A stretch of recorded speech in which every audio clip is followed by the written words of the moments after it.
21वीं सदी के इस मॉडर्न ज़माने में अगर आपसे पूछा जाए कि आपका घर या एक फुटबॉल का ग्राउंड कितना बड़ा है तो आप आसानी बता सकेंगे कि इसकी लंबाई चौड़ाई कितनी है। लेकिन जब बात कायनात की आती है तो फिर ये तस्वर करना थोड़ा मुश्किल हो जाता है। आइए कायनात को समझें। कायनात को समझने के लिए हम शुरू करते हैं कि हमारी ज़मीन से जिसकी लेंथ 40,000 किलोमीटर है, जिससे आप अंदाज़ा लगा सकते हैं कि हम आम इंसानों के लिए फासला कितना ज़्यादा है। लेकिन जो ज़मीन इंसानों के लिए इतनी बड़ी है वो कायनात के मुकाबले में कितनी छोटी है।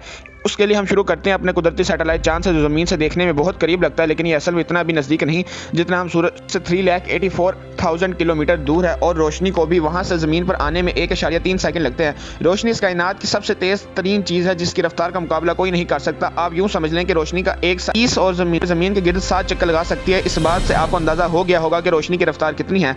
तो अब आते हैं वापस चांद की तरफ, जिसका फासला ज़मीन से इतना ज़्यादा है कि चांद और ज़मीन के दरमियान चांद की तरफ जिसका फासला ज़मीन से इतना ज़्यादा है कि चांद और ज़मीन के दरमियान में 30 और ज़मीनें फिट हो सकती हैं। लेकिन 1 मिनट में ये फासला तो कुछ भी नहीं है। अगर हम ज़मीन के पड़ोसी सियारे मरीख की बात करें तो इसका फासला ज़मीन से 200 मिलियन और 75 किलोमीटर, और रोशनी को भी वहाँ से ज़मीन पर आने में सिर्फ 20 सेकंड लगती हैं। इंसान के हाथों में बनाया गया वॉयेजर 1 नामी जहाज़ अब तक कायनात में सबसे ज़्यादा दूर ट्रैवल कर चुका है, और इसका ज़मीन से फासला 141 एस्ट्रोनॉमिकल यूनिट है। और एक एस्ट्रोनॉमिकल यूनिट ज़मीन और सूरज के दरमियान फासले को कहते हैं, जिसका मतलब यह है कि वॉयेजर 1 ज़मीन और सूरज के आपसी फासले में 141 गुना ज़्यादा दूर है। इस जहाज़ ने जाते हुए ज़मीन की दूर से एक तस्वीर भी खींची थी जिसे आप इंटरनेट से बआसानी देख सकते हैं, जिसमें ज़मीन एक डार्ट या नुक्ते की मानद दिखाई देती है। वॉयेजर 1 खला में 17 किलोमीटर फी सेकंड की रफ्तार से जा रहा है, जो कि सुनने में बहुत तेज़ है। लेकिन अगर इसी रफ्तार से ये चलता रहा तो आने वाले 33,000 साल में भी ये हमारी कहकशां से नहीं निकल पाएगा, क्योंकि हमारी कहकशां के